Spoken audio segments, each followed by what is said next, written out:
se asumen como el gobierno del mundo y nada más ven la paja en el ojo ajeno y no la viga en el propio.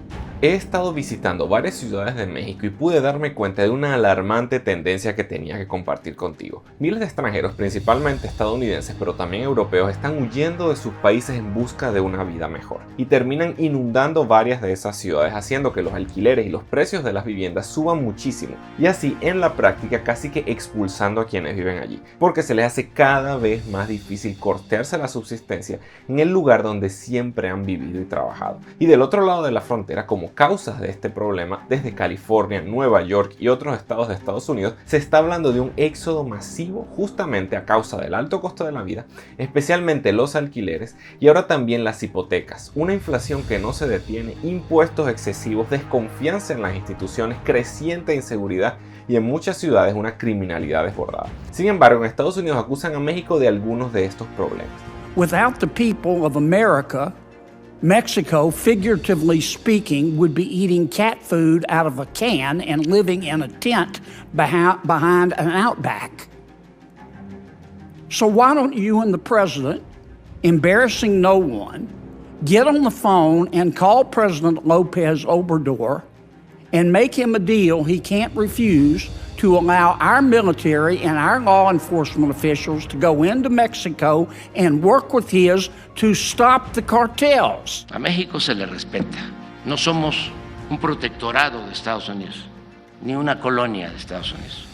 México es un país libre, independiente. Claro, la realidad es que en Estados Unidos los problemas ya vienen gestándose desde hace años. Si vemos los datos del mercado, desde los años 80, el crecimiento de los activos, como las casas justamente, se ha visto totalmente divorciado de los salarios. Es decir, mientras crece la economía y los países desarrollados supuestamente se hacen cada vez más ricos, eso no parece verse reflejado en la vida de la gente. Sin embargo, la fuerza de la ideología del sueño americano estuvo y aún sigue atrayendo a muchos migrantes a Estados Unidos. Tanto así que es el país con más inmigrantes del mundo, siendo casi un 30% de su población inmigrante o hija de inmigrantes. Incluso para mostrar su peso en la economía han circulado videos en redes sociales de lo que parecen ser trabajadores inmigrantes dejando sus trabajos como respuesta ante leyes anti-inmigrantes que se impusieron en Florida. Y el mayor grupo de inmigrantes que tiene Estados Unidos proviene justamente de México. Our country is being invaded. Our country is being destroyed. Por eso no son de extrañar las afirmaciones de Donald Trump y el miedo de muchos de que cuando expiraran las normativas para controlar la inmigración impuestas por su gobierno, se iba a dar una estampida de miles y miles de migrantes provenientes de la frontera con México. This will mean complete and total mayhem and utter lawlessness. Pero aparentemente esto no se dio como se esperaba. Tal vez la tendencia no es tan fuerte, pero eso aún está por verse. Lo que sí es claro es el efecto que está provocando la migración contraria de estadounidenses que huyen a México. Por eso, muchos mexicanos piden que su gobierno les exija a esos extranjeros más requisitos de entrada, mayores impuestos y hasta precios diferenciados. Pero este nuevo fenómeno toma cada vez más fuerza. Entonces, ¿qué está pasando realmente? Lo que tenemos que determinar ahora es por qué tantos miles de personas están eligiendo México como destino final, hacia dónde se dirige esta tendencia, qué efectos específicos está teniendo sobre la economía y la sociedad y cómo podemos prepararnos para lo que viene. Para eso tengo de invitado desde México a uno de mis asesores de negocios, Luis Carlos Flores. Y quédate hasta el final porque te revelará una gran oportunidad que incluso yo mismo estoy aprovechando. If you're trying to leave Cuba, Nicaragua, or Haiti, or have agreed to begin a journey to America, do not just show up at the border. Stay where you are. Es un fenómeno que está en tendencia, lleva algunos años creciendo y pues ahora sí que de la pandemia para acá, del COVID, se disparó. Y yo creo que ha habido un conjunto de factores del 2020 para acá que han intensificado esta migración de estadounidenses hacia México, a otras partes del mundo también, pero en particular a México, que es este país vecino que ciertamente no es un país perfecto, pero que presenta muchísimas oportunidades atractivas para personas que pueden, sobre todo aquellos que pueden escoger en dónde vivir. Pues México ha sido como la panacea para muchas personas. Se liberaron de esta idea de que tenían que vivir en un lugar. Con la llegada de la pandemia se lograron conseguir cierta independencia, cierta movilidad, pero de allá para acá hemos visto una desestabilización en el dólar, nuevos mercados, ¿no? Y nuevas potencias económicas cada vez emerger con mayor fuerza a nivel mundial. Por ejemplo, China, Rusia, todo ese conglomerado que se está desarrollando por allá. Y esto genera inestabilidad, miedo, incertidumbre. Y las personas estamos diseñadas para buscar certeza, para buscar estabilidad, seguridad. Y es curioso que cuando yo me vine a vivir a México, tuve familiares que me decían, mejor tú ven para acá porque allá está muy peligrosa la cosa. Eso era lo que durante muchos años se escuchaba sobre México. Y no quiero decir que eso sea eliminado, pero de alguna manera, digamos que la inseguridad por diferentes factores en Estados Unidos, de algún modo ha apaciguado la noticia de que México es tan peligroso. Y las mismas voces de los ciudadanos americanos viviendo en México que comunican, hay bloggers que hablan de la realidad de vivir en México, de los beneficios, de la cultura, del cariño, de la gente, del goce, que lo vuelve sumamente atractivo a nivel calidad de vida. Ya no hablemos de las oportunidades de inversión, oportunidades de negocios que hay en esta economía que está creciendo, emergente también. Sí, efectivamente ha sido un cambio, se está dando un cambio bien interesante. Yo he mencionado en varios videos justamente que pareciera como, claro, los países, vamos a decir, subdesarrollados que están como emergiendo y se está dando un cambio en ese sentido, se está volviendo cada vez más atractivo. Y en los países desarrollados se dan como estas crisis, algo como que tiene que cambiar, y por eso un poco el tema de la polarización política que se está viendo. Bueno, y se habla mucho de la desigualdad también, y como tú bien mencionabas, a partir de la crisis que se dio con toda la pandemia, la cuarentena, de repente esos fenómenos que ya se estaban viendo, esos problemas que había ya en la economía, como que se agravaron bastante más. Incluso se está hablando ahora de, esta frase como el fin del sueño americano, se menciona, y se habla particularmente de, por ejemplo, de California como ese estado que está en crisis también, de Nueva York también, incluso muchas personas que mudan, al principio, claro, no deciden mudarse de país, pero por lo menos sí mudarse de estado dentro de Estados Unidos, y algunos deciden pues definitivamente irse de allá, ¿no? Entonces hay como una crisis, vamos a decir, social, el tema de la inflación, yo sé que eso le pesa mucho a las personas, pero entonces, ¿qué ves tú en Estados Unidos con esto del, digamos, el fin del sueño americano? La única buena noticia ahí es que no veo que sea el fin pronto, ¿verdad? El verdadero fin. Pero vaya, sí hablar del comienzo del fin es algo que hay que mirarlo, hay que tenerlo ahí. Las personas que están tomando decisiones de salir es porque ya ven claro que va a haber un cambio de estructura de poder a nivel mundial, y que la manera en que el dólar se posicionó a nivel mundial es una especie de burbuja que tiene fecha de caducidad, ¿no? ¿Cuál es la fecha? Ojalá lo supiéramos, ¿verdad? Pero no hay manera de saberlo, pero sí podemos anticiparnos ante esa crisis que se avecina. Tan así que el perfil de las personas que están buscando venir a México, a otros países, ¿verdad? Sobre todo a México, a mudarse, a cambiar, es variado, pero estoy conociendo a muchísimos empresarios, inversionistas, que se están protegiendo en México contra estas eventualidades que pueden surgir. Mira, a mí no me gusta ser amarillista, pero es que es real, puede surgir en cualquier momento, se puede disparar, se puede intensificar una situación crítica para el modo de vida americano que está basado en el dólar al final del día. Oye, vámonos ya de regreso a México. ¿Qué sueño americano ni qué nada? Ahora es el sueño mexicano. Resulta ser que yo soy ciudadano americano, nací en Michigan, soy de papás puertorriqueños, entonces a los 3 años de edad me regresé a vivir con ellos a Puerto Rico, que fue donde me crié. Como tal, no he residido de forma permanente en Estados Unidos. Mi hermano mayor y mi hermana menor sí, residen desde hace media vida en Estados Unidos. Yo llevo media vida mía viviendo en México. Entonces este es un fenómeno del cual he estado bastante cerca. Hace muchos años laboré en la Embajada de los Estados Unidos durante 4 años antes de decidir emprender. Entonces estoy familiarizado con la comunidad americana en México. Desde hace muchísimos años he estado monitoreando este fenómeno y de alguna manera relacionándome con él. Y vivo actualmente en un pequeño pueblo que se llama Valle de Bravo. Siempre está entre los 3 pueblos mágicos más encantadores de todo México. Es un pueblo precioso, pequeño, alrededor de un lago, en donde la gente de la Ciudad de México escapa para pasar los fines de semana por acá. Y yo vivo aquí de planta porque me encanta.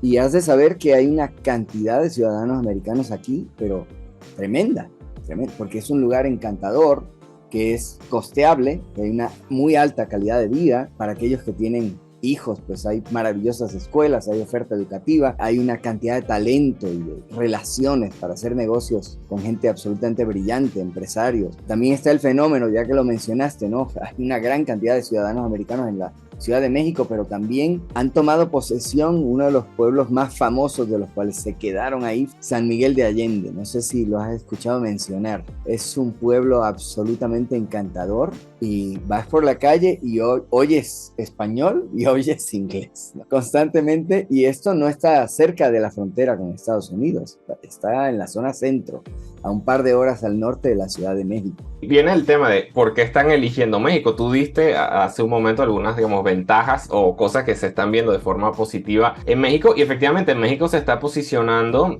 actualmente, o muchos lo mencionan como la próxima fábrica del mundo, ¿verdad? Como ese socio comercial que está cercano a Estados Unidos, y lo ponen como competidor de China hasta cierto punto, ¿no? Incluso ha sido algo bastante curioso que mientras, o sea, cuando vimos que en Estados Unidos la Reserva Federal empezó a subir las tasas de interés y muchas monedas empezaron a caer frente al dólar, el peso mexicano se mantuvo fuerte. Incluso se hablaba mucho de, ¿no?, el superpeso, como que la economía mexicana, a pesar de las crisis y las situaciones que hemos visto recientemente, se ha mantenido bastante estable. Entonces, ¿qué ves tú, digamos, en la economía mexicana o en el mercado allí? Tú como empresario que te mueves allá, yo sé que también internacionalmente, pero particularmente en México, ¿cuáles son las razones de por qué esto se ha mantenido así, o por lo menos por las cuales la gente elige, o los empresarios, incluso los empleados también, por el tema del trabajo remoto, eligen México para su destino, ¿no? Claro, claro. Mira, hay dos fenómenos interesantes, ¿no?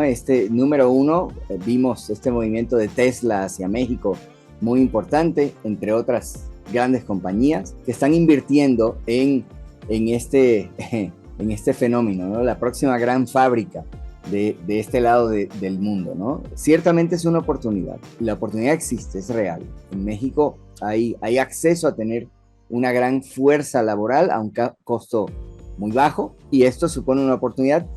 Ha sido así durante muchos años.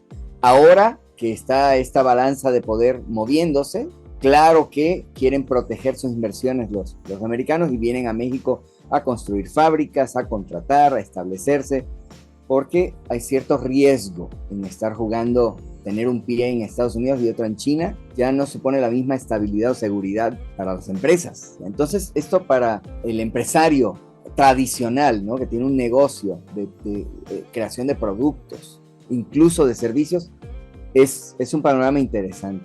Ahora, yo me especializo en lo digital, y desde entonces, pues vaya, he visto el crecimiento que ha habido en América Latina, y apenas está empezando. Y muchas de las personas que están viniéndose para acá están aprovechando precisamente esa oportunidad. Mira, tengo infoproductores, ¿verdad? Colegas, ¿verdad?, en el sector, en Estados Unidos, que todos los meses me están hablando: oye, ¿en dónde me recomendarías en México? Estoy pensando comprar una casa allá para pasar 6 meses del año.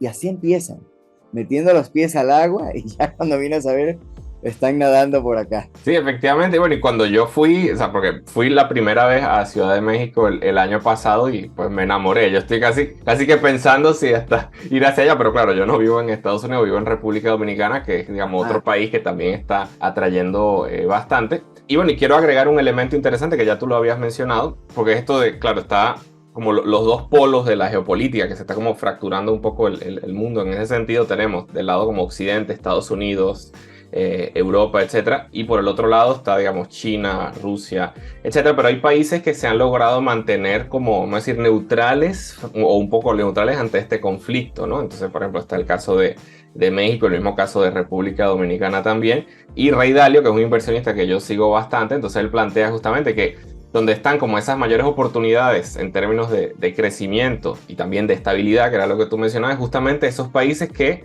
tratan de mantenerse neutrales ni de un lado ni del otro ante es como este conflicto internacional, ¿no? Así que es un elemento muy interesante que tú agregaste allí. Quiero entrar un poquito en el tema, digamos, laboral desde ese punto de vista, e incluso también desde el punto de vista de los negocios, porque todo está cambiando, ¿no? Estamos hablando de la economía, pero también en la tecnología hace que el mercado cambie. Entonces, ¿qué cambios o qué tendencias estás viendo en el mercado laboral ante pues, este mundo tan complejo?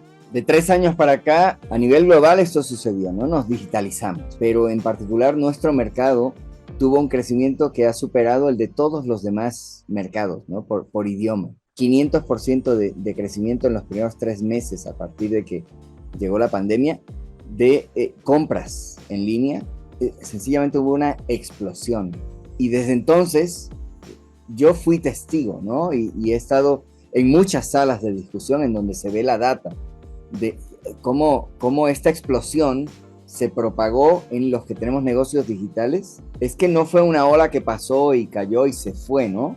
Fue una ola que vino a elevar el nivel de consumidores y el mercado potencial para todos los que estamos en el espacio digital. Esta es, sin lugar a dudas, la oportunidad más grande que yo veo en este momento. Es una de dos: o entrar al mercado digital a través de la venta de productos físicos, o conectar el producto físico con algún modelo de capacitación en línea y exponenciar los resultados de lo que está sucediendo. Y los empleados, porque alguien de repente dice, oye, no, fórmula de lanzamiento, e-learning, nuevas tecnologías, mercado digital. Hay mucha gente que está como de repente muy alejada de todo eso y está enfocada allí de repente en su trabajo, está insatisfecho. Claro, ve que hay mucha gente que está a trabajar desde casa, de repente hasta incursiona en un poquito freelancing o ese tipo de cosas más tímidamente, ¿no? Pero como que no ven, yo creo, la potencialidad de todo eso. Entonces, ¿qué puede hacer como un empleado para hacer esa transición por fin? Si yo puedo trabajar desde casa, ¿significa que puedo vivir en cualquier casa, en cualquier lugar? Este es el fenómeno que estamos viendo, en donde las personas se liberan de la esclavitud de tener que estar en una oficina de 9 a 6 y ahora trabajan desde el lugar en donde quieren, haciendo algo que les apasione, que les llene y que les dé una calidad de vida. Es extraordinario lo que está pasando.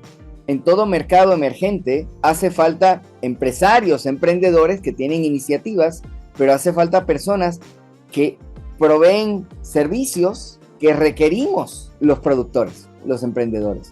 ¿Y por qué sucede esto? Porque los que se apalancan en las tecnologías de marketing digital más potentes, pues tienen una gran tracción, tienen un crecimiento, digamos, similar al que yo viví cuando entré a este mercado. Pasé de no saber cómo convertir a mis seguidores en compradores a, con la aplicación de esta fórmula, tener un crecimiento del 200 al 300% anual consistentemente. Se volvió una metodología paso a paso exacta y probada por miles y miles de casos de estudio documentados en más de 200 países, en los 5 idiomas en que se enseña la fórmula de lanzamiento. Se volvió este fenómeno. ¿Por qué? Porque la metodología le dio acceso a millares y millares de personas a poder hacer lo que hace Apple, con un formato que no cuesta los $100 millones que cuesta el lanzamiento del iPhone 15, ¿no? Que vendrá en camino. Es una tecnología que una persona que tiene un celular puede hacer su primer lanzamiento con esto. Ya está. No necesitas más. Con tu celular, desde casa, conexión a internet, puedes hacer tu primer lanzamiento y a partir de ahí validar tu producto, escalar, hasta poder crear un gran negocio. Entonces, una persona que sea, ya dijimos, alguien empleado que quiera emprender, alguien que quiera dedicarse a ofrecer servicios para este tipo digamos, en el mercado digital, también emprendedores directamente para escalar, o hasta inversionistas que quieren conocer la fórmula para, pues, saber identificar bien esos proyectos de inversión, ¿cómo pueden comenzar a aprender todo esto? Y yo hago algo sumamente contraintuitivo, que es que enseño la fórmula antes de que me la compren. No tapo nada. Me hacen una pregunta, la respondo. Y toda la estructura del contenido que imparto durante la semana del reto está diseñado para que cada una de las personas que entra ahí de forma completamente gratuita salga entendiendo cómo funciona un lanzamiento digital. Cabe mencionar que hacer un lanzamiento digital no es fácil. empieza siendo una estructura bastante simple. Vaya, en los primeros modelos de lanzamiento. ¿Por qué? Porque no quieres enloquecer con una superproducción, hacer una cosa muy tremenda. No, quieres validar a ver si esta es la estructura de contenido y de flujo de información que lleva a las personas de, a ver, ¿qué rayos es eso? A, anda, quiero comprarlo, dámelo acá, toma mi dinero. Eso es lo que sucede cuando un lanzamiento está bien ejecutado. Y una vez que eso sucede, entonces escalamos al siguiente tipo de lanzamiento y al siguiente para poder penetrar mercado y llegar a, ¿por qué no?, millones de personas. Y para obtener esas habilidades necesarias que te prepararán para aprovechar las oportunidades de los próximos meses, regístrate al entrenamiento gratuito de Luis Carlos. Yo lo estaré haciendo también, el enlace está debajo en la descripción. Y para ver las causas de esta crisis desde el lado de Estados Unidos, mira el siguiente video aquí. Soy Gabriel González Florentino, el economista y youtuber, y recuerda que todo sistema tiene su método y el método funciona.